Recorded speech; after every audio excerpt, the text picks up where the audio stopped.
Alright, बिस्मिल्लाहिर्रहमानिर्रहीम। अभी जो हम लोग क्वेश्चन सॉल्व करने वाले हैं प्यारे बच्चों, वो हैं इम्यून रिस्पॉन्स के क्वेश्चंस। इम्यून रिस्पॉन्स के क्वेश्चंस कि हमारी बॉडी रिस्पॉन्ड कैसे करती है जब कोई फॉरेन इन्वेडर आ जाता है। फर्स्ट क्वेश्चन देखिए, कहता है ग्राफ शो कर रहा है एंटीबॉडी की अमाउंट जो प्रोड्यूस होती है एंटीजन के रिस्पॉन्स में। देखो बेटा, ये वाला टाइम था जब फर्स्ट एक्सपोजर हुआ तो इतनी एंटीबॉडीज प्रोड्यूस हुई, और ये वो वाला टाइम है जब सेकंड एक्सपोजर हो रहा है तो कितनी बॉडीज एंटीबॉडीज प्रोड्यूस होंगी। कहता है from the graph which statement is correct. It take 25 days to achieve immunity. या 25 डेज लगते हैं इम्यूनिटी अचीव करने में? लगते होंगे, लेकिन ग्राफ हमें इस चीज के बारे में नहीं बता रहा। अगला, memory cells for this antigen are present in the body within 20 days. हाँ, ये जरूर बता रहा है। वजह क्या है? 20 डेज में मेमोरी सेल आ गए, इसीलिए जब दोबारा आया तो नेक्स्ट टाइम इनॉर्मस रिस्पॉन्स आया। मेमोरी सेल्स होंगे तभी नेक्स्ट टाइम इतना रिस्पॉन्स आएगा कि ऑर्गेनिज्म बीमार ही नहीं होगा। थर्ड ऑप्शन देखें, helper are activated on day 12।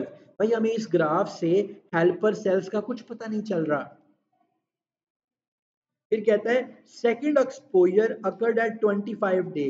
नहीं नहीं नहीं, 25th डे के ऊपर इसका एक्सपोजर हमें नहीं पता चल रहा। एक्सपोजर इसका 20 डे के कहीं आसपास हुआ है, इसीलिए ये जो हमारे पास रिस्पॉन्स आया 35th डे के ऊपर इतना ज्यादा आया। अगर 25th डे के ऊपर एक्सपोजर आता तो ये 40 के बाद जाके ये वाला रिस्पॉन्स आ रहा होता। क्योंकि आप पहली बार में देखिए, ये अगर 0 डे पे हुआ तो 15 दिन के बाद इसकी पीक आई है। समझ आ रही बात की? ये आपको इसकी वीडियो भी मिल जाएगी, आपको इसकी वीडियो मिल जाएगी, रिकॉर्ड हो रहा है। अच्छा, उसके बाद नेक्स्ट क्वेश्चन, क्वेश्चन नंबर 41 भी इसके हवाले से ही है। कहता है what is the first response by the immune system to a pathogen. पहला रिस्पॉन्स क्या आता है?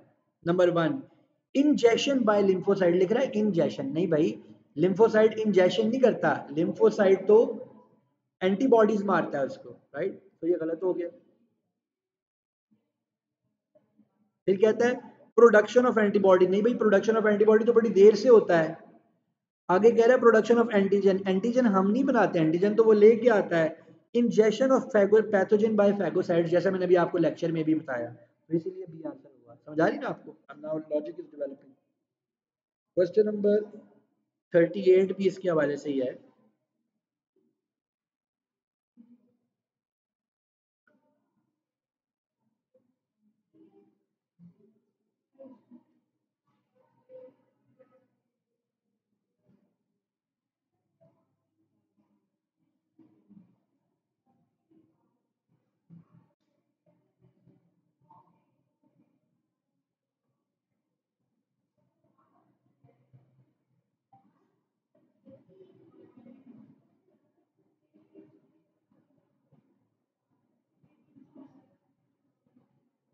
नेक्स्ट क्वेश्चन 38 है हमारे पास इम्यून रिस्पॉन्स का।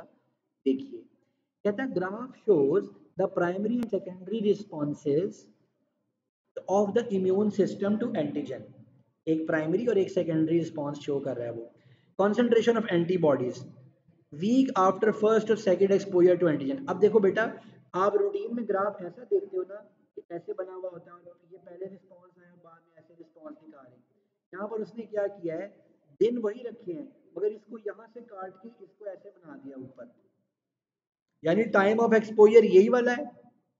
ठीक है जी, टाइम ऑफ एक्सपोजर यही वाला है और दो डिफरेंट रिस्पॉन्सेज आपको उसने एक ही ग्राफ पे बना के दिखा दिए। वो कहता है what are responses at X and Y. X and Y पर कौन कौन से रिस्पॉन्सेज हैं मुझे बताइए। क्या एक्स पे प्राइमरी रिस्पॉन्स आया? नहीं, ज्यादा सीधा सीधा प्राइमरी रिस्पॉन्स वाली पहली दो ऑप्शन को तो काट दीजिए। ओके, अब सी देखते हैं। Secondary response by cloning of B lymphocyte समझ आ रही है। वाई प्राइमरी रिस्पॉन्स, ये ठीक हो सकती है। डी कहता है secondary response by cloning of T lymphocyte form during prime. भाई टी लिम्फोसाइट नहीं, पहले बी लिम्फोसाइट बने तो उसने हमारे पास एंटीबॉडीज बनानी शुरू की। लिहाजा डी ऑप्शन गलत है और सी ऑप्शन ठीक है। समझ आई आपको? कंफ्यूजन तो नहीं हुई आपको? अब बहुत स्पीड में तो नहीं चल रहा बेटे? ओके, क्वेश्चन नंबर 45 देखिएगा। कहता है when a body cell is infected by a pathogen, जब हमारी बॉडी का कोई सेल उसके अंदर कोई पैथोजन आ जाता है, what describes a correct immune response, यानी जब कोई पैथोजन हमारी बॉडी के अंदर आकर छुप जाता है तो इनमें से कौन सा करेक्ट इम्यून रिस्पॉन्स दिखा रहा है? याद करें, मैंने आपको बताया था कि अगर बॉडी के अपने अंदर, तो फिर किलर टी सेल्स कहते हैं यार इस सेल को ही मार दो, इस सेल को ही खत्म कर दो। Killer T cell punch hole in infected cell releasing antibody. भाई killer T cell antibody release नहीं कर सकता। Killer T cell release cytokine, infected body cell releases antibodies. Infected cell तो नहीं करता ये काम। Memory cell release antibodies. Killer T cell secrete side, memory cells तो एंटीबॉडीज नहीं प्रोड्यूस करते।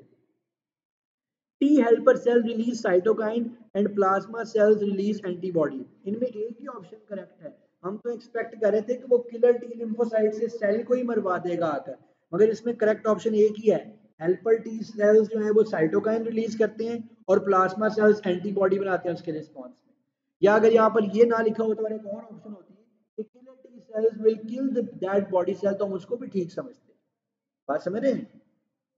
आगे चलते हैं। 46 भी इम्यून रिस्पॉन्स का ही क्वेश्चन है। कहते हैं diagram shows the part of immune response. Cell Q है, pathogen with chemical P on surface है। केमिकल पी सरफेस पे क्या होगा? Antigen. Cell R with protein on surface to fit P. अच्छा जी, और वो मल्टीप्लीकेशन कर रहा है, बताएं जी।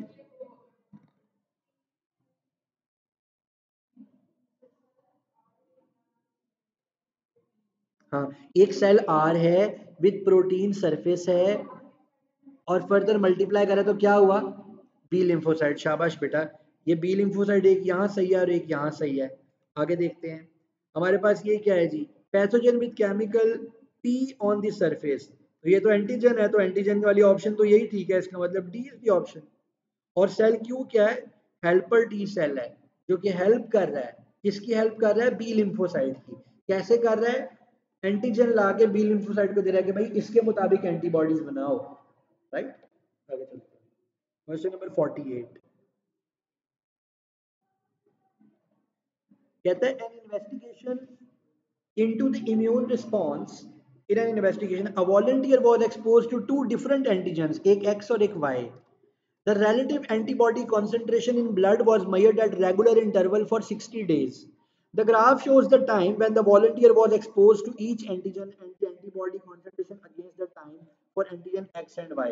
अच्छा भाई, ठीक हो गया। पहले इसको यहाँ पर X दिया, कितना रिस्पॉन्स आया? दोबारा X दिया और पहली बार Y दिया, तो ये रिस्पॉन्स आ गया इसका। और Y का क्या रिस्पॉन्स आया है? Y का प्राइमरी रिस्पॉन्स आया है। दोबारा Y देंगे तो Y का रिस्पॉन्स भी ऐसे करके आ जाएगा। ठीक हो गया। अब देखते हैं क्वेश्चन क्या है।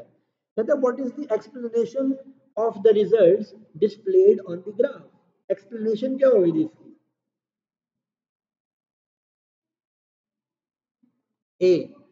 A primary and secondary immune response against antigen X occurred with the memory B lymphocyte inhibiting the secondary immune response against antigen Y। नहीं भाई, वो क्यों करेगा उसको इनहिबिट?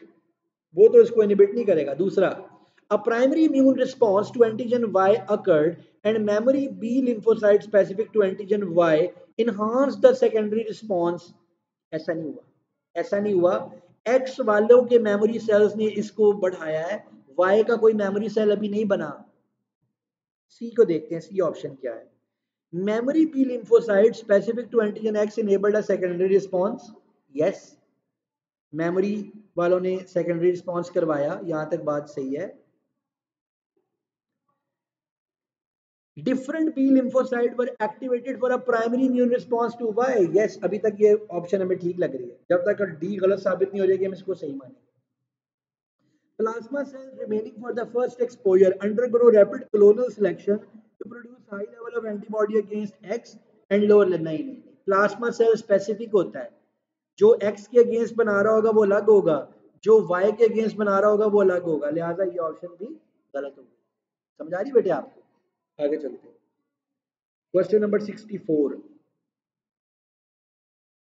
का क्वेश्चन।